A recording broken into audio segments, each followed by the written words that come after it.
தமிழ் மாநில காங்கிரஸ் தலைவரும் முன்னாள் மத்திய கப்பல் போக்குவரத்து அமைச்சரும் நாடாளுமன்ற மேலவை உறுப்பினருமான மக்கள் தளபதி திரு ஜி.கே. வாசன் அவர்கள் கேப்டன் விஜயகாந்த் அவர்களுக்கு இரங்கல் உரை ஆற்றுவார்கள்.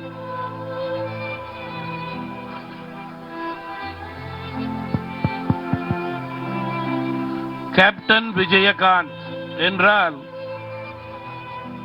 உலக தமிழர்களுக்கு நன்கறிந்த நல்ல மனிதர், நல்ல கலைஞர், சிறந்த அரசியல் தலைவர்.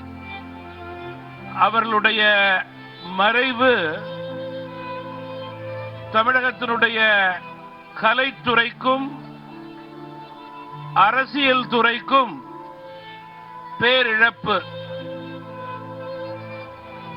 ஒரு நடிகராக தனக்கென்று ஒரு ரசிகர் பட்டாளத்தை ஏற்படுத்திக் கொண்டு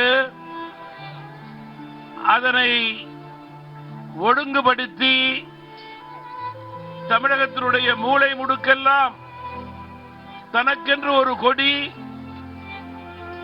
ரசிகர்கள் என்ற நிலையை ஏற்படுத்தி அதன் மூலம் உயர்ந்த பணிகளை, மக்கள் நலப்பணிகளை செய்து படிப்படியாக தன்னுடைய நடிப்பாலும் தன்னுடைய கடின உழைப்பாலும் மக்களுடைய நம்பிக்கையும் அன்பையும் பெற்று உயர்ந்து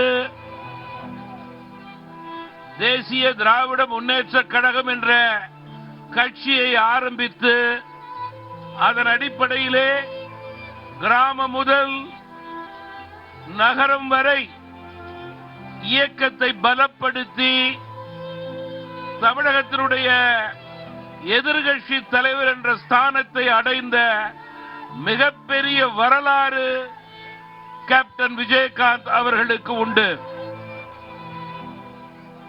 ஒரு சாதாரண மனிதர்,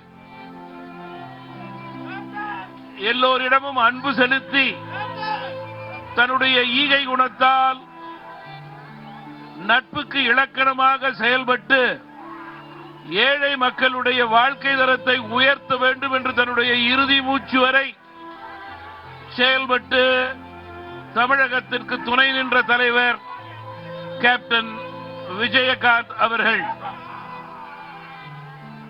தமிழகத்தினுடைய 2016 தேர்தல்களிலே மூன்றாவது அணியை உருவாக்கி அந்த அணியிலே கேப்டன் தலைமையிலே தமிழ் மாநில காங்கிரஸ் கட்சி செயல்பட்டதை இந்த நேரத்திலே நான் பெருமையோடு நினைவு கூற விரும்புகிறேன்.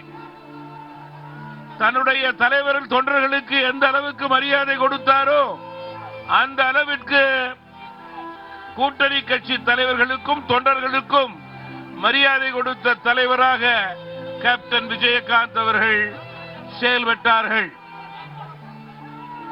மத்தியிலும் சரி, மாநிலத்திலும் சரி, மூத்த தலைவர்களோடு மரியாதைக்குரியவராக தன்னுடைய இறுதி மூச்சு வரை பழகியவர்.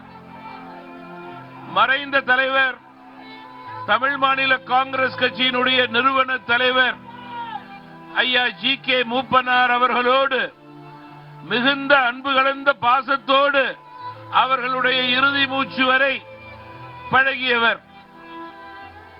கேப்டன் அவர்களது திருமணத்தை ஐயா ஜி.கே. மூப்பனார் அவர்களது தலைமையிலே அன்று நடந்ததை இன்று நான் நெகிழ்வோடு குறிப்பிட விரும்புகிறேன். ஒவ்வொரு வருடமும் தன்னுடைய உடல் நலன் நன்றாக இருந்தபோது ஐயா மூப்பனாருடைய நினைவு நாள் அன்று அவருடைய சமாதிக்கு வந்து மரியாதை செலுத்துவதை கேப்டன் அவர்கள் வழக்கமாக வைத்திருந்ததை இங்கே பெருமையோடு கூற விரும்புகிறேன். ஒரு சிறந்த கலைஞர், உயர்ந்த அரசியல்வாதி, இவைகளை தாண்டி ஒரு நல்ல மனிதர், மனித நேயர் இன்று தமிழக மக்களை விட்டு மறைந்து விட்டார் என்பது மிகுந்த வருத்தத்திற்கும் சோகத்திற்கும் தமிழக மக்களையும் உலக தமிழர்களையும் உள்ளாக்கி இருக்கிறது. கேப்டன் அவர்களது வாழ்விலே அவர்களுக்கு துணை நின்று அவர்களுடைய உயர்விலே ரசிகர்களோடு காரணமாக இருந்த தேமுதிகவினுடைய இன்றைய தலைவர் திருமதி பிரேமலதா விஜயகாந்த் அவர்களுக்கும் நம்முடைய மரியாதைக்குரிய திரு சுதீஷ் அவர்களுக்கும் கேப்டன் அவர்களது அன்பு மகன்களுக்கும் அவர்களது இயக்கத்தை சார்ந்த மரியாதைக்குரிய மூத்த முன்னணி தலைவர்களுக்கும் மாவட்ட தலைவர்களுக்கும் தமிழ் மாநில காங்கிரஸ் கட்சியின் சார்பிலே இந்த துயரமான நேரத்திலே ஆழ்ந்த அனுதாபத்தை தெரிவித்து விடைபெறுகிறேன். செய்திகளை உடனுக்குடன் தெரிந்து கொள்ள உடனே சப்ஸ்கிரைப் பண்ணுங்க.